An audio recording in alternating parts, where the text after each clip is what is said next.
안녕하세요. 슈팅스타 리턴즈 황금별을 잡아라 진행의 김난입니다. 매일 저녁 8시 저희 황금별을 잡아라 시간에는 각 전문가들의 매매 비법이 담긴 강의와 함께 지금 시장에서 공략해볼 만한 좋은 종목까지 안내해드리고 있는데요. 매일 저녁 8시 저희와 함께 하시면서 우리 시청자분들의 투자 실력도 쑥쑥 늘려보시기 바랍니다. 자, 그리고 방송이 끝나고도 전문가와 함께 할 수 있는 노란 톡방 열어두고 있는데요. 샵 3772번으로 함께하고 싶은 전문가 이름을 보내주시거나 하단에 나가고 있는 QR코드는 휴대폰 카메라만 가져다 대시면 바로 입장이 가능하니까요. 들어오셔서 방송이 끝나고도 주식 이야기는 이 노란톡에서 이어가 보시면 좋을 것 같습니다. 자, 그럼 오늘 이 시간 함께 만들어갈 전문가를 화면으로 만나보시죠.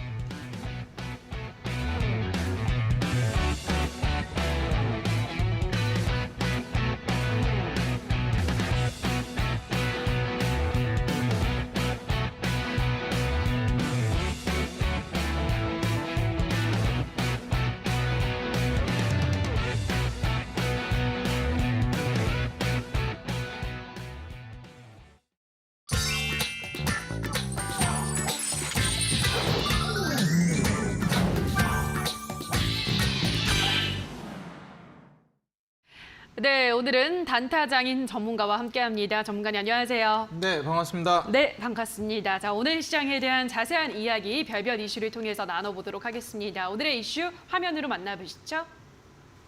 네, 제롬 파월 연준 의장이 잭슨홀 미팅에서 통화 긴축 기조를 강력하게 이어갈 것임을 선언을 했습니다. 자, 이런 가운데 연준은 다음 달부터 양적 긴축의 규모도 최대로 늘리기로 했는데요. 자, 과연 시장에 미칠 영향이 어떨지 또 전문가와 함께 이야기를 나눠보도록 하겠습니다. 우선은 지난주 이제 제롬 파월 연준 의장의 발언이 공개가 되면서 어제는 양시장이 모두 일단 좀 많이 떨어졌는데 오늘은 또 반등을 했더라고요, 전문가님. 네. 그 외국인도 매도를 하고 있긴 합니다만 그 규모도 그렇게 크진 않은 것 같은데 전문가님은 어쨌든 이번 이 제롬 파월 연준 의장의 발언 또 시장 어떻게 보고 있으신가요? 네, 일단 뭐 이번에 파월이 좀 그 매파적인 발언을 하면서 상당히 좀 어려워졌습니다.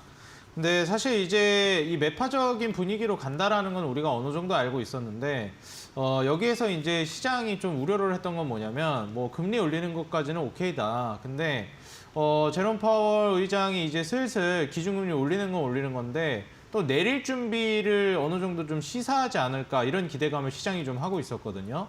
왜냐면 이제 연말까지 기준금리 올라갈 거라는 걸 시장이 모르진 않았어요. 근데 그렇게 이제 계속 올릴 거다라는 것 때문에 시장이 떨어졌다고 저는 보진 않습니다.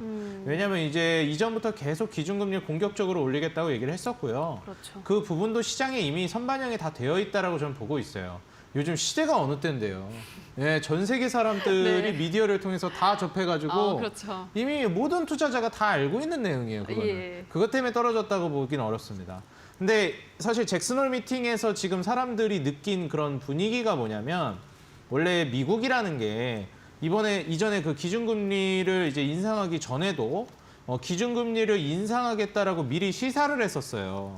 그래서 주변국들이 미리 좀 대비를 할 수가 있었죠. 그래서 미국이 올해 초부터 기준금리를 올렸는데 뭐 우리나라는 뭐 작년 중순부터 기준금리를 올렸잖아요. 그렇죠.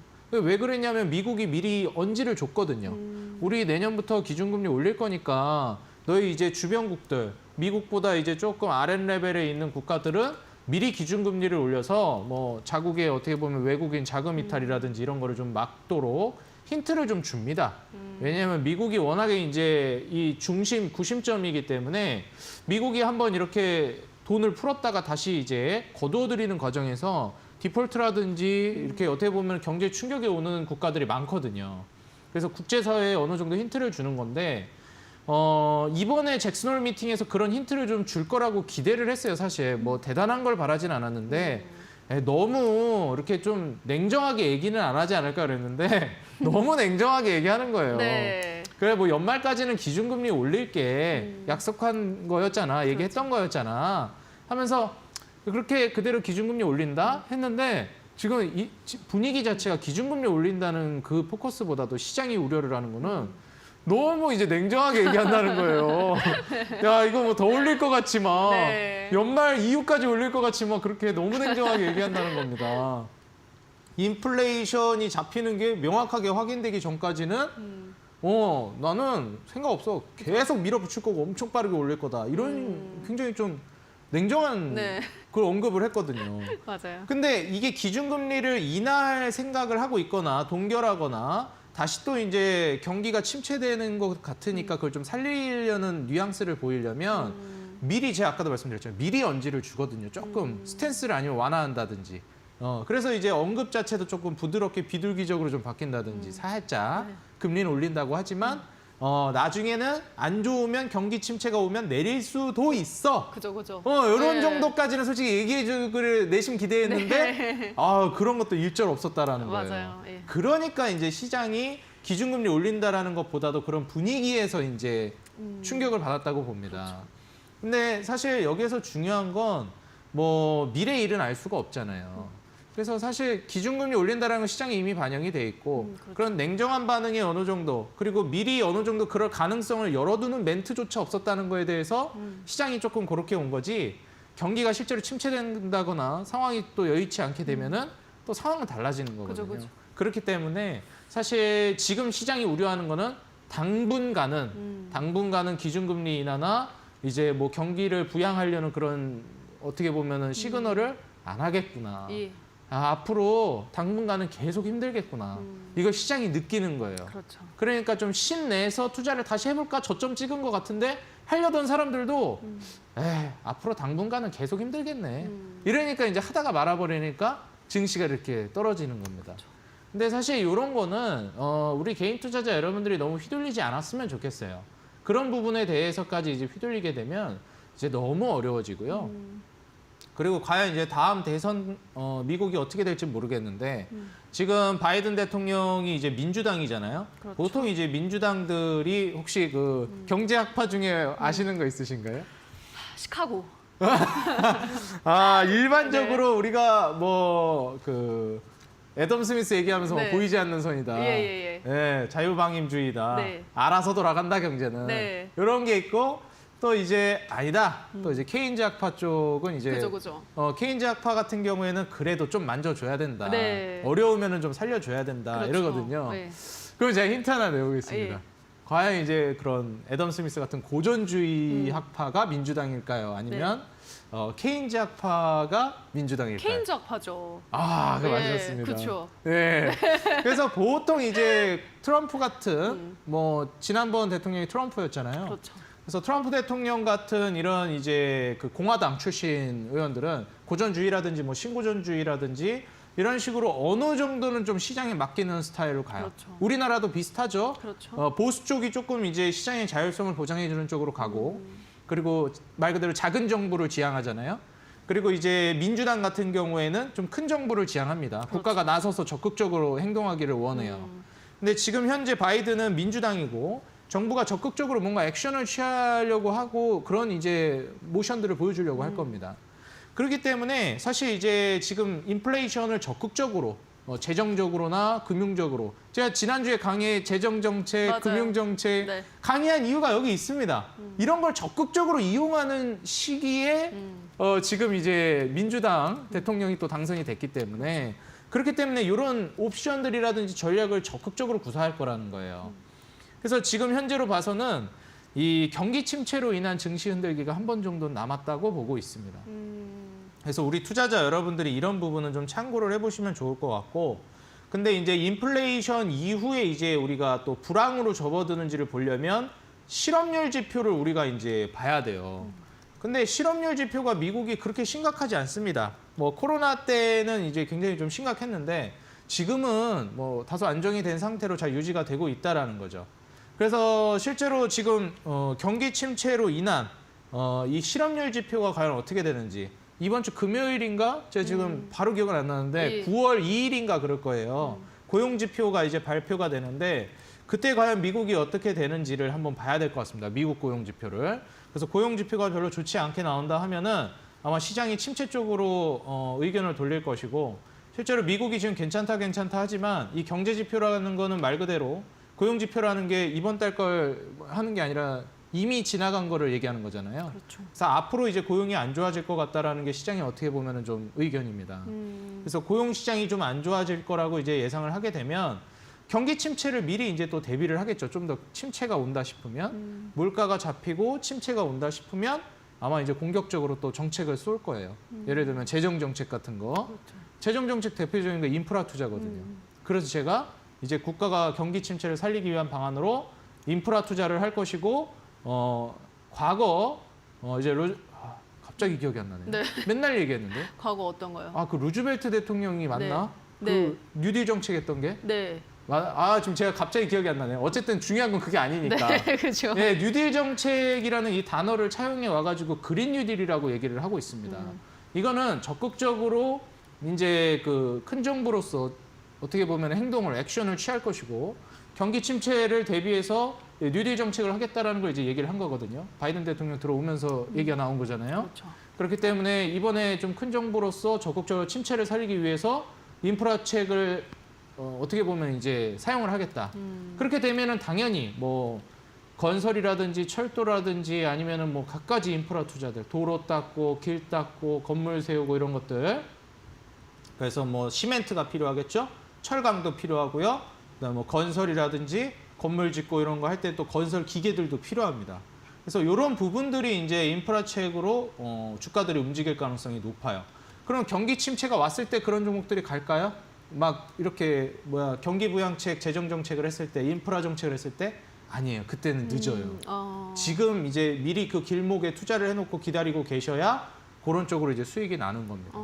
그래서 우리 투자자 여러분들도 지금 현재 추후에 경기 침체가 어느 정도 기대가 되고 있는, 기대라고 하긴 좀 그러네요. 우려가 되고 있는 상황이기 때문에 그런 경기 침체가 나올 것을 우리가 이제 예상을 한다라고 했을 때 이미 인플레이션이 너무 많이 심각해졌어요. 좀 인플레이션이 심각한 건 맞는데 잘 해결될 수도 있지 않을까요? 경기 침체 안 올 수도 있잖아요. 이렇게 물어보실 수 있을 것 같아요. 근데 저는 경기 침체가 온다고 봐요. 올 수밖에 없다고 보고 있고 그래요. 왜 그런지에 대해서는 제가 오늘 강의에 대해서 짤막하게 또 준비를 했어요. 오늘 강의를 보시게 되면은 경기 침체가 오겠구나라는 게 아마 느껴지실 겁니다. 그래서 오늘 강의도 여러분들이 좀 집중을 해주시면 좋을 것 같고 이번 잭슨홀 미팅을 제가 또 이제 한 가지 관점을 좀 더 집중해서 본 부분이 있었는데 그게 뭐였냐면 과거에 인플레이션이 좀 잡혔다 싶어가지고 다시 금리를 낮추고 이랬어요. 그러면서 된통 당했었거든요. 스태그플레이션 오면서 난리가 났었어요. 그러다 보니까 지금 연준은 그때 이제 과거에 안 좋은 기억이 있는 거예요. 그렇죠. 그래서 인플레이션이 좀 잡혔다 싶을 때가 아니라 제대로 잡혔다 싶을 때 이제 금리를 멈출 것 같습니다. 그래서 지금 뭐 섣불리 그렇게 한다기보다 시장 분위기 자체를 아예 그냥 경고성으로 니네 뭐 할 생각하지 마. 나 돈 안 풀어줘. 비둘기적으로 나 절대 안 갈 거니까 꿈도 꾸지 마라고 굉장히 단호하게 얘기하는 게 인플레이션을 그렇게 공격적으로 잡겠다라는 그런 의지가 좀 반영이 됐다라고 보고 있습니다. 그래서 여기서 인플레이션이 꺾이고 추세가 한번 타기 시작하면 쭉쭉쭉 떨어지거든요. 네. 그러다 보니까 이 과정 속에서 침체가 벌어지는 건데 그런 이제 메커니즘은 제가 오늘 강의를 통해서 설명을 드릴 겁니다. 그래서 오늘 지금 어디 가지 마시고 지금 증시도 그렇고 너무 불안한 상황이고 다들 떨고 계실 거예요. 우리 투자자 여러분들이. 근데 이게 매도 알고 맞아야지. 그렇죠. 그리고 매도요 잘 이용하면 오히려 여러분들 이렇게 뭐라고 해야죠? 이거 안마기로 쓸 수 있어요. 그렇기 때문에 요거를 여러분들이 잘만 이용하시면 오히려 경기 침체를 수익으로 바꿀 수 있다니까요. 그래서 경기 침체가 온다고 해서 손실 나는 게 아니거든요. 뭐 증시가 무너질까 봐 현금 확보하신 분들은 조선주 투자 못 하셨어요. 경기 침체는 맞추셨지만 조선주 수익은 놓치신 거예요. 이런 식으로 항상 상승하는 데서 돈을 벌 수 있는 방법이 있고 하락하는 와중에 돈을 벌 수 있는 방법이 있습니다. 진짜 부자들과 진짜 돈을 벌 줄 아는 사람들은 올라갈 때도 돈을 벌고 떨어질 때도 돈을 벌고 다시 올라올 땐 더 크게 돈을 법니다. 그렇기 때문에 이 메커니즘을 이해한 사람들이 저는 부의 90%를 장악하는 10%의 사람들이라고 생각을 해요. 대다수의 90% 사람들은 이런 메커니즘을 이해하고 싶어 하지도 않고 알고 싶어 하지도 않고 귀찮아하고 어려워합니다. 근데 오늘부터 적어도 오늘 방송 시청하신 분들은 이 10%의 투자자분들, 전 세계 부의 90%를 거머쥔 부자들이 최소한 기본으로 알고 있는 것 정도는 알아야 뒤처지진 않는다고 생각이 들어요. 그래서 오늘 투자자 여러분들, 오늘 강의 꼭 여러분들이 시청을 하시면서 여러분들의 어떻게 보면 이 시야를 좀 더 투명하게 좀 더 이제 해상도를 높일 수 있는 그런 강의를 준비했으니까 오늘 강의 집중해 주시면 좋을 것 같고 길지도 않아요. 좀 제가 오늘 앞에 시간을 많이 할애한 이유가 강의 그렇게 길지 않게 준비했어요. 지루하게 좀 제가 요새 강의하는데 네. 너무 길어져가지고 좀 루즈해지는 것 같아서. 아, 재밌어요, 강의. 그거 정말요? 네. 아 그래요? 네. 아, 강의를 감사합니다. 워낙 잘하시니까. 아, 감사합니다. 부끄럽습니다 이거. 그래서 오늘 강의도 이제 네. 바로 옆으로 가서 시작할 그렇죠. 건데 예. 우리 앵커님도 한번 잘 들어주시고 아, 그럼요. 예, 우리 시청자 여러분들도 한번 집중해서 들어주시면 좋을 것 같습니다. 네. 채널 고정하시고 바로 이제 강의하러 저는 넘어가 보겠습니다. 알겠습니다. 일단 시장에 대한 이야기를 또 간단하게 해봤는데요. 경기 침체에 따라서 또 한 번 정도는 증시 흔들기가 나올 수 있다는 점 참고를 하시기 바라고요. 자, 그렇다면 이 남은 하반기 시장 어떠한 전략을 가지고 또 대비를 할 수 있을지 이어지는 강의를 통해서 자세한 이야기를 들어보도록 하겠습니다. 자, 그럼 오늘의 이슈 다시 한번 화면으로 정리하고 오시죠.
네, 자 그럼 지금부터 강의를 들어보도록 할 텐데요. 오늘 어떤 주제로 강의를 준비를 해 오셨을지 오늘의 주제부터 확인해 보시죠.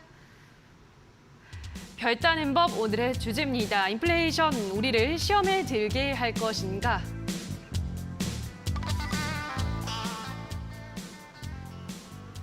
네, 오늘은 인플레이션 관련한 이야기를 또 준비를 해 오셨는데요. 네, 지금 이미 좀 시험에 든 것 같은데요, 전문가님. 어떤 것부터 짚어볼까요? 뭐 사실 이제 주식은 마법의 단어 또 이제 선반영이라는 게 있기 때문에 이미 먼저 우리를 좀 많이 때렸습니다. 그렇기 때문에 향후에 우리를 또 때릴까 봐 걱정이 되는 부분들을 우리가 미리 짚고 넘어가야 될 것 같고 우리가 지금 현재 어디에 위치해 있는지를 알아야 향후에 우리가 좀 예상해 볼 수 있을 만한 시나리오를 써볼 수가 있는 것이라고 저는 생각을 합니다. 그래서 지금 우리가 어디에 위치해 있는지를 알기 위해서 저는 증시와 시황 예측 그리고 거시적인 매크로웨이브를 파악하는 거라고 생각을 해요. 그래서 우리 투자자 여러분들이 과연 오늘 내가 어디에 위치해 있고 어디로 가고 있는지 굉장히 어떻게 보면 이 주식이라는 게 저는 철학과도 연결이 많이 되어 있다고 생각합니다.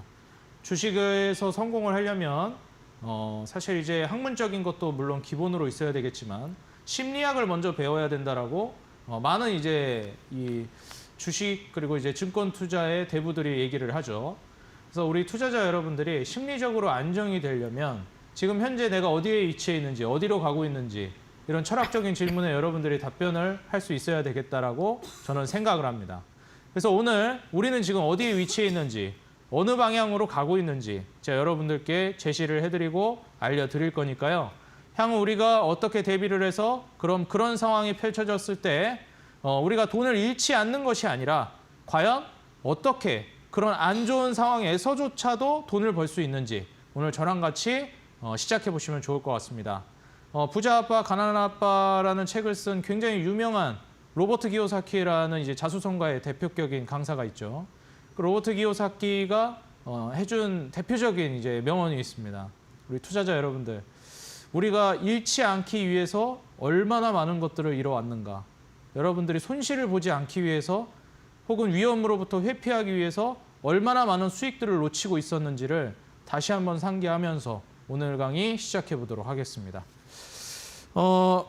오늘 강의는 이제 인플레이션에 대해서 설명을 드릴 겁니다. 그렇기 때문에 이 인플레이션에 대해서 우리 투자자 여러분들이 다시 한번 이제 생각을 해봐야 되겠는데요. 자, 인플레이션. 우리 투자자 여러분들 정말 많이 들어보았지만 누구나 자세히는 알고 있지 못하는 대다수의 투자자 여러분들, 대다수의 분들은 인플레이션에 대해서 제대로 알고 계시지 않아요. 인플레이션이 무엇이냐? 사전적 정의를 안다라고 해서 인플레이션을 정말 면밀히 안다라고 볼 수는 없겠죠. 우리가 그동안 지나왔던 역사 속에서 인플레이션이 어떤 영향을 미쳤고, 그리고 우리가 지나온 발자취들 속에서 인플레이션 이후에 어떤 상황들이 연출이 되었는지 우리가 알고 있는다면 향후에 그런 방향성으로 연출이 되지 않는다 하더라도 그렇게 될 가능성을 우리가 알고 있기 때문에 그런 부분들을 우리가 염두에 두면서 투자에 임할 수 있겠다라는 겁니다. 그래서 이런 메커니즘을 이해하고 투자에 진행이 되셔야 되겠다라고 다시 한번 말씀드리면서 인플레이션이 무엇인지 간략하게 말씀을 드리고 시작하겠습니다. 자, 우리가 물가가 많이 올라가고 있죠. 뭐 여러분들 요새 장바구니 물가도 올라간다고 하고 너무 많이 이제 모든 제품들이 비싸졌습니다. 식당을 가도 그렇고요. 이런 물가, 물건의 가격이 올라가는 걸 물가가 올라간다 하죠. 물가 상승이 나오고 있다라고 합니다. 그런 물가 상승이 인플레이션이냐? 이건 너무 단순하고요. 이 물가 상승이 단기간에 너무 빠른 속도로 진행이 되는 거를 인플레이션이라고 합니다. 그래서 우리는 이 인플레이션을 항상 우려를 하고 그리고 이 물가가 너무 가파르게 오르는 거에 대해서 우려를 해요. 사실 인플레이션이 발생한다는 것은 우리가 장기적으로 더 나은 내일, 더 발전된 미래를 추구하는 인류로서 당연히 우리가 받아들일 수밖에 없는 것입니다. 우리가 더 나은 내일을 위해서 이제 계속 나아가고 거기에서 더 많은 이제 생산성이 확대된다라고 했을 때는 당연히 물량이 많아지기 때문에 더 나은 이제 팽창력을 보여주면서 인플레이션은 자연스럽게 따라올 수밖에 없어요. 그렇기 때문에 인플레이션이 단순히 온다, 물가가 단순히 올라간다라는 건 우리가 우려할 것이 못 됩니다. 근데 여기서 발생하는 문제는 우리의 임금은 오르지 않고 그리고 우리에게 들어오는 가처분 소득은 늘지 않고 지난주에 제가 말씀드렸죠? 가처분 소득이 뭐예요? 세금 띄고 국가가 우리한테 뺏어가는 거 말고 우리가 진짜 통장에 꽂혀서 쓸 수 있는 그 돈 말입니다. 그런 돈들이 줄어들고 그 대신 물가는 올라가고 생산성은 떨어지고 이런 부분들이 우리가 우려가 되는 겁니다. 혹은 생산성이 증가가 되는데도 불구하고 그걸 뛰어넘을 정도로 빠르게 올라가는 물가가 우린 걱정이 된다는 거예요. 그렇기 때문에 우리는 인플레이션을 우려하는 겁니다. 너무 빠르니까. 우리가 발전하고 있는 것 이상으로 비싸지니까. 우리가 실제로 더 좋은 제품을 구매할 때 비싼 돈을 내는 걸 누가 뭐라 합니까? 그렇지만 어떤 걸 뭐라 그래요? 야, 이거를 좋은 건 알겠는데 너무 비싼 거 아니냐? 이런 얘기를 우리가 종종 해요. 그게 바로 인플레이션이 급격히 발생했을 때 사회 전반에 나타나는 현상입니다. 그래서 오케이, 좋아진 건 알겠어. 야, 강남 갔더니 야, 강남에 맛있는 것도 많이 팔더라. 야, 요새 유행하는 것도 그렇고 야, 카페 갔는데 디저트도 너무 맛있는 게 많고 거기 뭐 옛날에 쉑쉑버거 막 이런 거 나올 때도 많이들 가서 먹었거든요. 근데 그때 얘기 나왔던 게 제가 지난주에도 영등포 갔다가 이제 그 쉑쉑버거 한번 먹고 왔는데 쉑쉑버거 처음 나왔을 때 햄버거 왜 이렇게 비싸냐 그랬어요. 근데 뭐 못 먹어본 거기도 하고 뭐 맛있네 하면서 먹는데 사람들이 느끼기에는 뭐 그때 처음에 왔을 때는 야, 그래도 햄버거 치곤 너무 비싸다. 뭐 둘이서 가서 먹으면 뭐 3만 원 넘어가는 경우도 나오고 뭐 이거저거 시키면은 뭐 그런 얘기들이 있었죠.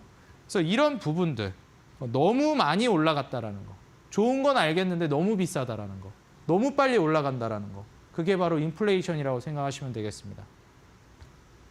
근데 이 인플레이션을 우리가 부정적으로 생각하는 이유는 당연하게도 경기를 침체시키는 주된 요인이 되기 때문에 그렇습니다. 그래서 이 인플레이션이 경제에 미치는 영향, 당연히 영향이라고 하지 않았어요, 저는. 그냥 물가가 올라가는 건 영향이라고 했겠지만 급격히 올라가는 물가를 뜻하는 거기 때문에 당연히 악영향을 미칩니다. 그죠? 우리가 비싼 돈 주고 맛있는 거 먹고 싶은 거는 당연한데 안 먹으면 그만이거든요. 안 사면 그만이거든요. 근데 안 먹고 안 살 수가 없거든요.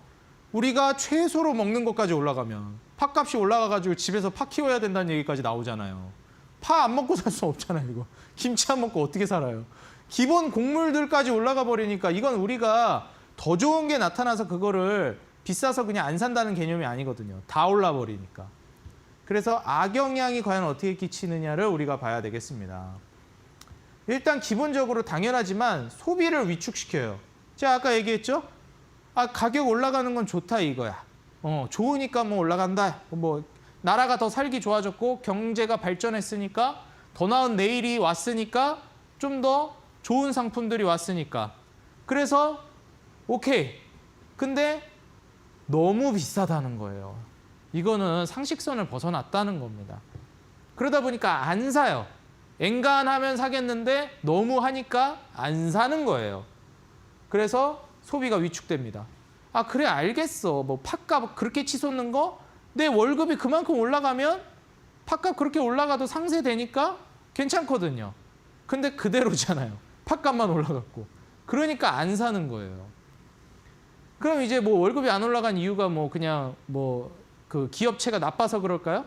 기업도 돈이 안 벌리니까 그러는 거예요. 다시 말해서 제가 아까 얘기했던 생산성이 안 나오니까 임금도 안 나오는 거고 안 오르는 거고 더 나아가서 해고까지 하고 정리해고 수순을 밟게 되는 겁니다. 소비 위축을 유도합니다. 그래서 인플레이션은.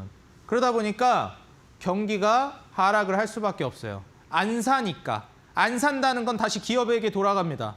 임금이 낮아지고 혹은 동결되고 물가 오르고 소비를 안 하고 소비를 안 하면 기업이 장사가 안 되고 장사가 안 되면 기업은 다시 말해서 생산성이 떨어지고 손해를 보고 돈을 덜 벌고 그럼 또 이제 인원이 덜 필요하니까 인원을 감축하고 해고하기 시작합니다. 해고하면 소비가 더 위축됩니다. 이런 악순환의 고리가 연속해서 일어나는 거예요.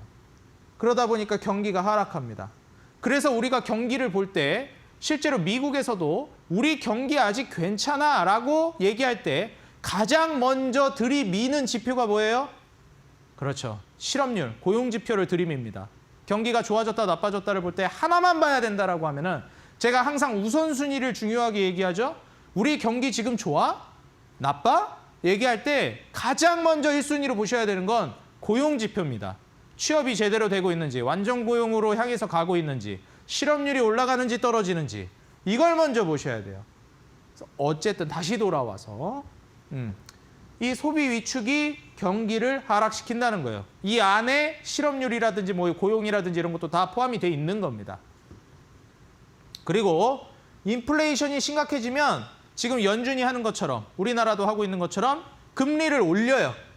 왜냐하면 너희 너무 흥분했다. 이거 제가 지난번에 강의에서 말씀드렸죠? 그 강의가 다 연결이 되는 거예요. 그래서 1강부터 첫날 제가 첫 방송부터 지금까지 이 강의 메커니즘도 딱 연결되게끔 제가 강의를 준비했어요. 금리 인상을 어떻게 해요? 왜? 인플레이션이 오면 물가가 너무 빨리 올라가니까 너희 너무 흥분했다. 진정해 하면서 금리를 올리는 거예요. 금리 올리면 왜 물가가 낮아지는지, 왜 인플레이션이 잡히는지 이런 건 제가 지난 강의에서 말씀을 드렸었죠. 그래서 금리 인상을 하게 되면 경기가 하락을 합니다. 마찬가지로 경기가 안 좋아져요. 그리고 투자를 위축시킵니다. 이건 소비가 위축되는 거랑 비슷한 맥락이죠. 소비를 안 하니까 장사도 안 되고 장사가 안 되니까 더 이상 투자도 안 하는 겁니다. 오히려 감축만 하고 비용 절감만 신경 쓰는 거예요. 그리고 4번, 수출이 줄어듭니다. 당연한 얘기겠지만 물가가 올라간다라는 거는 자국의 제품이 이제 비싸지는 거기 때문에 수출이 잘 안 돼요. 그리고 수입이 늡니다. 왜? 외국 제품이 싸니까 상대적으로 저렴하니까. 그래서 결론적으로 무역 적자를 유도하게 됩니다. 무역 적자가 온다라는 것은 다시 말해서 우리가 국제적으로 교류를 할 때 돈을 잃고 있다라는 거예요. 이전에 트럼프가 대통령 당선될 때 계속해서 연설을 할 때 강조했던 부분이 뭐였죠? 더 이상 미국은 1등이 아니다. 미국은 중국에게 뺏기고 있고 멕시코에게 뺏기고 있고 모든 걸 강탈당하고 있다. 우리는 다시 우리의 권리를, 우리의 소유권을 주장하고 다시 빼앗아 와야 한다. 다시 우리 것을 지켜야 한다. 이러면서 엄청난 이제 호응을 유도해냈죠. 그렇습니다. 이 무역 적자가 그렇게나 중요한 겁니다, 여러분들. 그렇기 때문에 이 인플레이션이 경제에 이런 악영향을 미칩니다. 당연하게도 인플레이션, 물가가 급격히 오를 때는 우리는 곧 경기 침체가 오겠구나라고 예상을 할 수가 있겠어요.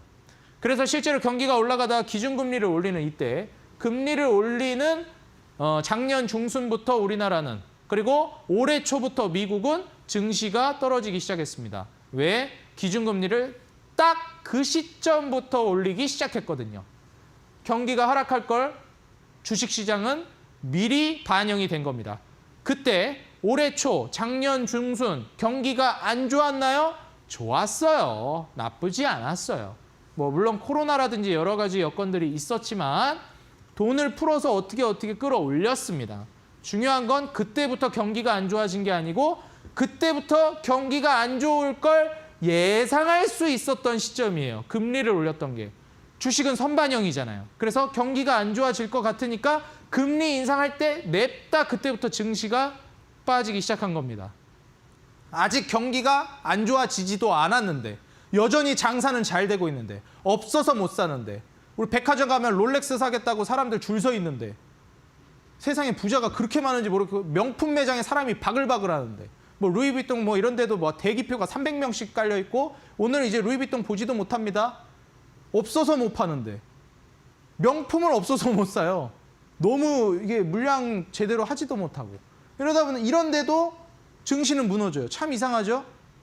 세상에 부자가 이렇게 많은지도 몰랐는데 와 명품을 이렇게 많이 산다고? 근데도 증시 무너졌죠. 왜? 이제 곧 그게 어려움으로 닥칠 거기 때문에 이제 명품이고 뭐고 자동차도 안 사는 이제 세상이 올 거니까 미리 증시는 알고 있었던 거죠. 그거를 우리는 조금 더 디테일하게 알아볼 수가 있어요. 왜냐하면 인플레이션이라는 건 종류가 있는데 첫 번째가 이제 비용 인플레이션, 그리고 두 번째가 수요 인플레이션, 그리고 세 번째가 이제 임금 인플레이션입니다. 자, 이게 가장 중요하고요. 오늘은 요거까지만 설명할 거예요. 왜냐면 뭐 굉장히 중요하기 때문에 요거를 좀 디테일하게 설명드리고 강의는 여기까지 할 겁니다. 보시면 비용 인플레이션이 무엇일까? 수요 인플레이션이 무엇일까? 임금 인플레이션이 무엇일까? 이 단어에서 우리는 이미 어느 정도는 좀 짐작을 해볼 수가 있기는 해요. 근데 우리가 이제 수요 인플레이션을 보시게 되면 일단 기본적으로 수요 인플레이션 이게 다 원인이라고 보시면 됩니다. 이 앞에 붙은 단어들 있죠? 비용이 원인이 돼서 인플레이션이 발생했다. 수요가 원인이 돼서 인플레이션이 발생했다. 임금이 올라서 인플레이션이 발생했다. 요게 바로 인플레이션의 원인을 앞에 붙여놓은 겁니다. 그래서 인플레이션 종류를 이렇게 세 가지로 제가 이제 얘기를 해드리는 거예요. 가운데 있는 수요 인플레이션부터 설명을 드리겠습니다. 원래 이걸 위에 올렸어야 되는데 제가 잘못 작성을 했네요. 제가. 그래서 수요 인플레이션이 가장 우리가 먼저 확인하게 되고 먼저 봐야 되는 거예요. 왜냐하면 경기가 이제 상승으로 나아갈 때 이 수요 인플레이션이 온다라는 것은 경기 상승과 동반해서 올라가는 겁니다. 물가도 올라가는데 경기도 올라가요. 장사도 잘 되고 사람들 뭐 보너스도 주고 그런 좋은 상황까지 같이 겹치는 겁니다. 물가도 오르는 대신에. 그래서 더 사겠다고 하는 거예요. 와 명품 없어서 못 사요. 막 뭐 샤넬런 이런 거 하고 있어요. 막 서로 사겠다고 막. 물론 그런 제품들은 뭐 재테크 용도도 있다고 하는데 제가 보기에는 뭐 잘 이해는 안 됩니다. 명품을 막 이제 막 뛰어가가지고 산다? 잘 모르겠습니다, 저는. 근데 어쨌든 이 경기라는 게 이제 올라가고 있고 당연히도 경기가 좋아지다 보니까 거기에 대해서 수요가 올라가는 거예요. 와, 나 이번에 돈 많이 벌었는데 롤렉스 하나 사야지, 샤넬 하나 사야지 이런 거예요. 그러니까 이런 식으로 수요가 올라갑니다. 근데 경기 안 좋고 막 뭐 잘리니 많이 이런 얘기 있어봐요. 무슨 롤렉스 같은 소리 하고 앉아있네 이런 소리 되거든요. 근데 어쨌든 이런 식으로 수요 인플레이션. 먹고 살기 좋고 돈이 넘쳐나고 기준금리를 인하하면서 돈 뿌리고 양적 완화하고 이러면서 돈이 시장에 넘치니까 수요가 올라갑니다. 그러면서 인플레이션이 촉발이 되기 시작해요. 중요한 건 바로 이 비용 인플레이션입니다. 자, 우리가 지금 여기에 와 있어요. 이건 비용이 올라간다라는 건데 기본적으로 비용이 올라간다는 건 수요가 올라가니까 원자재 수요도 올라가고 전반적으로 올라가게 돼요. 그럼 비용이 올라갈 때 이제 뭐 철강이라든지 뭐 아니면 원자재 같은 거 있죠? 원자재 가격들이 올라가요. 그럼 비용이 막 계속 올라가잖아요. 근데 비용을 올리는 것 중에 다른 요소들도 있어요. 뭐가 있냐면 우리 시청자 여러분들 감이 오실지 모르겠습니다. 최근에 국제적으로 문제가 되고 있는 게 2020년부터 정말 많았어요. 이런 부분들이 바로 비용을 증가시키는 아주 핵심적인 요인이 됩니다. 앵커님한테 한번 질문을 드려봐도 될까요? 네. 아, 좋은가요? 네. 좋습니다.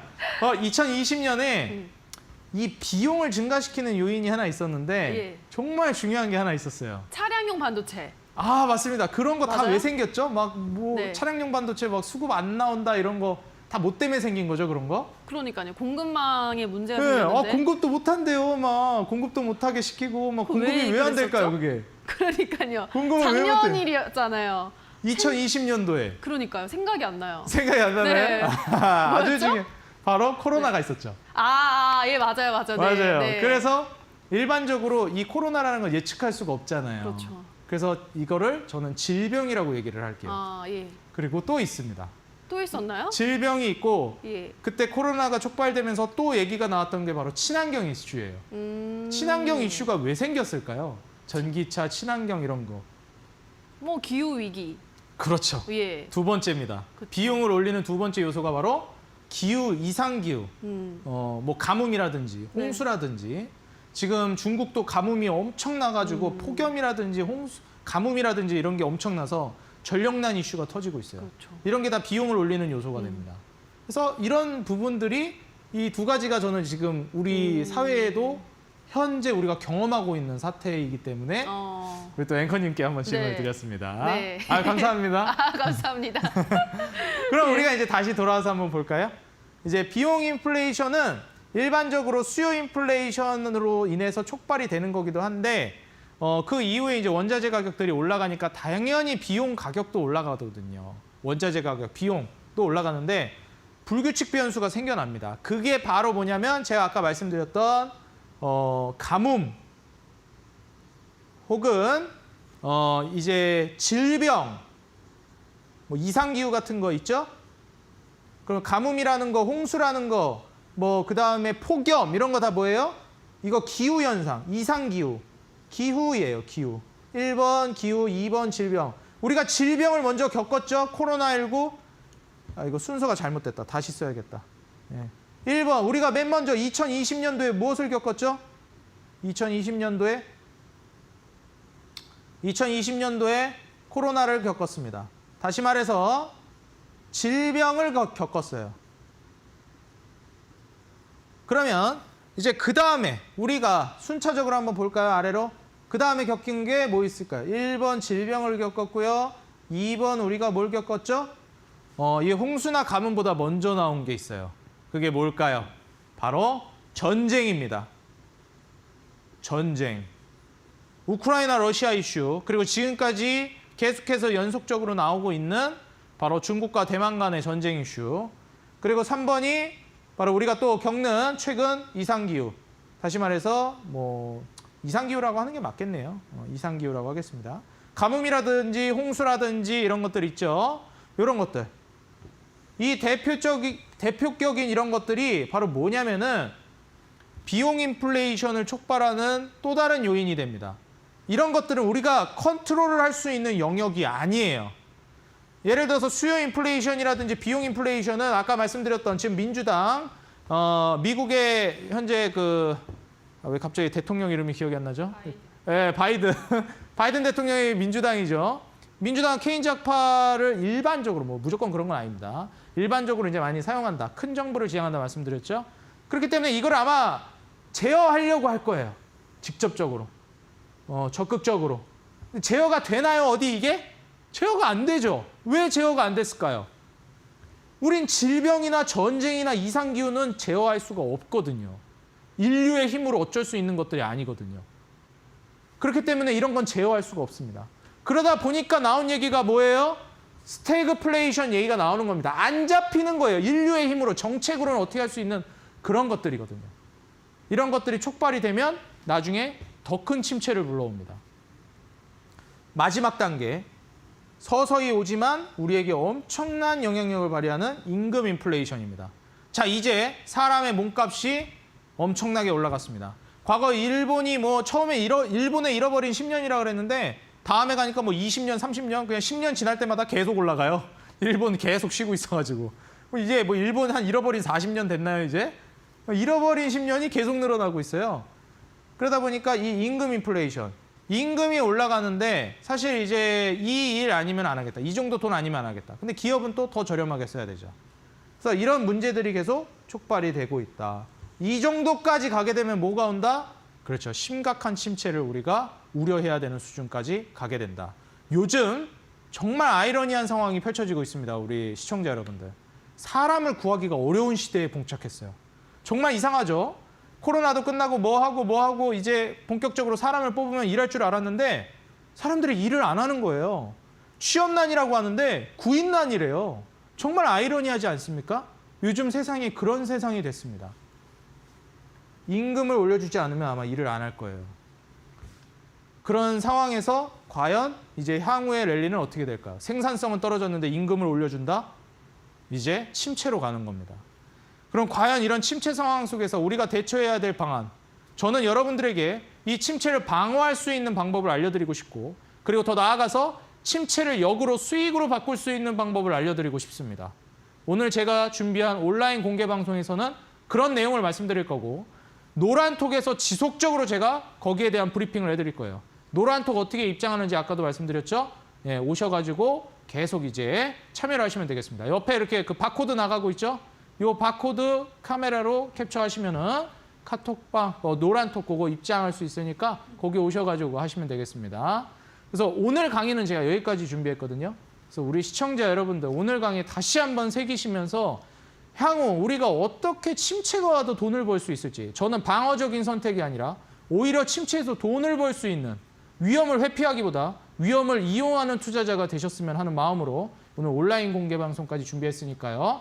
오늘 방송 끝까지 계속해서 시청해 주시기 바라겠습니다. 오늘 강의는 여기서 마무리하겠습니다. 네, 오늘은 강의를 통해서 인플레이션에 대해서 좀 자세하게 저희가 배워봤는데요. 자, 이어지는 온라인 공개 방송에서는 이렇게 뭐 인플레이션 사태가 일어나도 증시가 어떤 움직임을 보여도 오를 수 있는 기업에 대해서도 알려주신다고 하시니까요. 포털 검색창에 슈팅스타 검색하시고 들어오셔서 스크롤 조금 내려보시면 단타장인 전문가 사진 아래에 방송 보기라는 버튼이 있습니다. 버튼 누르시면 입장 가능하니까요. 잠시 후 온라인 공개 방송까지도 많은 참여 기다리고 있도록 하겠습니다. 자, 그럼 오늘의 강의는 다시 한번 화면으로 정리하고 오시죠.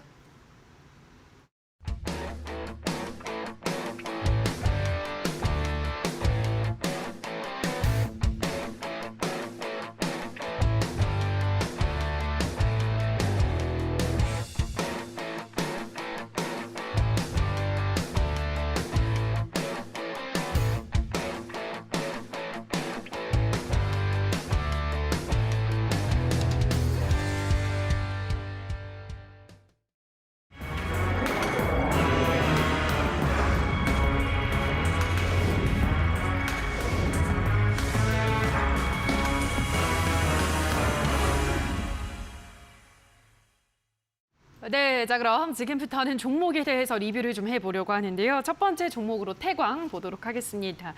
태광이 굉장히 주가가 무섭게 올라가고 있습니다. 현재까지 56% 상승률을 기록을 하고 있는데요. 와, 진짜 종목이 너무 잘 갑니다, 전문가님. 네. 예. 뭐 사실 이제 시장 어렵다고 하지만 가는 종목은 또 갑니다. 맞아요. 그래서 우리가 이제 뭐 거시적으로 대략 이런 상황이 펼쳐질 것이다 예상을 조금만 해볼 수 있었다면 태광을 우리가 충분히 공략할 수 있었어요. 왜냐하면 제가 작년부터 이제 조선주에 투자해야 된다라고 너무나 강력하게 얘기했기 때문에 인프라 관련된 것들도 제가 말씀을 드리긴 했는데 제가 작년에 먼저 얘기했고 일단 우선적으로 투자하시라고 권장을 드렸던 건 조선이었거든요. 그렇기 때문에 이제 조선주가 먼저 움직이는 모습을 볼 수가 있었고 최근 철강주들도 움직이고 있는데 보통 이제 조선들의 납품을 하는 철강주들 위주로 먼저 움직입니다. 다시 말해서 이제 철강 산업이 호황을 가고 있다. 철강 산업에 기대가 된다라기보다는 조선 산업과 같이 이제 붙어서 가는 경향이 있다라고 보시면 될 것 같아요. 지금 태광 같은 경우에도 플러스 56% 정도 제가 추천을 드리고 상승하고 있는데 한 100%까지도 저는 노려볼 수 있다라고 생각을 하거든요. 그래서 보유하고 있는 분들, 물론 지금 진입을 하시면 안 되겠지만 보유하고 있는 분들은 굳이 매도를 하실 필요가 있을까 싶습니다. 이건 성광밴드랑 하이로 코리아도 이하 동문입니다. 세트로 가는 종목들이기 때문에. 그래서 태광 여러분들 계속 보유해서 가져가시고, 오늘 제가 이제 드리는 종목이랑 같이 이제 푸드나무라는 종목도 제가 이전에 드렸었는데 맞아요. 그 푸드나무랑 오늘 제가 또 이제 그 제시하는 종목이랑 같이 엮어서 보시면 좀 좋을 것 같아요. 예. 그래서 오늘 리뷰는 여기까지 하고 다음에 제가 오늘 황금별 종목까지 바로 또 이제 준비했으니까 그거까지 또 이제 기대해 주시라 말씀드리겠습니다. 네, 태광은 보유하신 분들은 계속 보유하는 게 좋겠다. 앞으로 시세 더 기대된다라고 설명을 해드렸습니다. 자, 그럼 다시 한번 오늘 리뷰할 종목들 화면으로 정리를 하고 오시죠.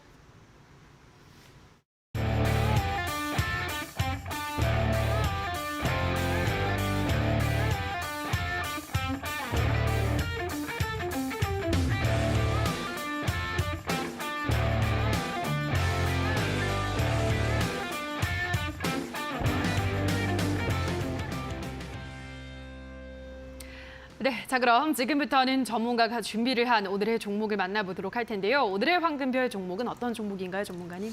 오늘은 제가 이제 지난번에 푸드나무라는 종목을 말씀드렸었는데 맞아요. 그 종목과 마찬가지로 식품주입니다. 어. 근데 제가 이런 종목들을 왜 드리는지, 이 종목들을 추천하는 것과 별개로 의도를 좀 더 정확하게 알고 가셔야 된다 말씀드리고 싶어요. 일단 푸드나무와 이제 이런 CJ제일제당, 오늘 제가 준비한 기업이거든요. 이런 CJ제일제당 같은, 그리고 푸드나무 같은 이런 기업들은 사실 이런 경기 침체라든지 인플레이션을 좀 방어하기 위한 종목들입니다. 다시 말해서 위험을 좀 회피하기 위한 목적으로 적합한 종목들이라고 말씀을 드리고 싶어요. 물가가 올랐고 곡물 가격도 올라가면서 제품 가격들이 인상이 됐죠. 그러면서 이제 CJ제일제당 판매하는 뭐 비비고라든지 만두 유명하죠. 예.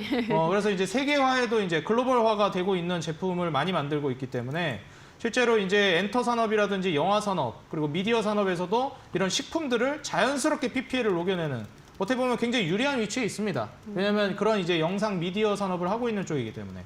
영화 속에 비비고만두가 나온다면 네. 전 세계인들이 그걸 관심 보겠죠, 관심 있게. 그렇죠. 그런 느낌이라고 보시면 될 것 같아요. 실제로 글로벌, 이 식문화를 선도한다는 게, 식문화 바꾸는 게 정말 어려운 건데 그걸 성공한 기업이에요. 그래서 제가 이전에도 말씀드렸는데 좋은 만두 먹으려면 중국 딤섬 먹으러 갈까? 가게 중식당 가서 이러는데 그냥 만두 먹을까 하면 이제 미국에서도 마트 가서 그냥 비비고 사 먹는 거예요. 가볍게 접근성을 높였다. 그런 느낌으로 보시면 될 것 같고, 글로벌화도 성공했다. 그래서 목표가 같은 경우는 제가 50만 원을 제시해 드리겠고요. 1차적으로. 전 더 간다고 보지만 일단 1차적으로 50만 원. 그리고 손절가 같은 경우에는 제가 30만 원을 제시할 거기 때문에 주가 떨어진다고 너무 염려하지 마시고 장기적으로 이제 좀 방어 수단으로서 여러분들이 잘 가져가서 장기적인 흐름을 보시라. 좀 이렇게 말씀을 드리고요. 인플레이션에 대해서도 수혜를 기대하고 침체를 충분히 막을 기업이다 말씀을 드리는데, 오늘 이런 종목들 방어적인 종목 말고 공격적으로 수익 낼 종목들도 필요하잖아요. 그렇죠. 우리가 돈을 지키려고 투자하는 건 아니거든요. 벌기 위해 투자하는 거지. 제가 오늘 그 기업들, 그리고 왜 그런 기업들, 그런 산업에 투자해야 되는지 그 이유까지, 메커니즘을 모두 총망라해서 오늘 바로 이어지는 온라인 공개 방송에서 설명을 드릴 겁니다. 그래서 우리 투자자 여러분들, 오늘 온라인 공개 방송 많은 참여 부탁드리고요. 여러분들 계좌를 바꿀 수 있는 방법, 침체를 현명하게, 그리고 증시 흔들기를 무던하게 침착하게 넘어갈 수 있게끔 오늘 강의 제가 준비했으니까 모두 한 분도 빠짐없이 오시기 바라겠습니다. 네, 포털 검색창에 슈팅스탁이라고 검색을 하시고요. 홈페이지를 들어오셔서 스크롤만 조금 내려보시면 단타장인 전문가 사진 아래에 방송복이라는 버튼이 반짝이고 있을 겁니다. 들어오셔서 증시가 흔들려도 오를 수 있는 기업, 더 많은 기업들에 대한 정보는 온라인 방송에서 받아가시기 바랍니다.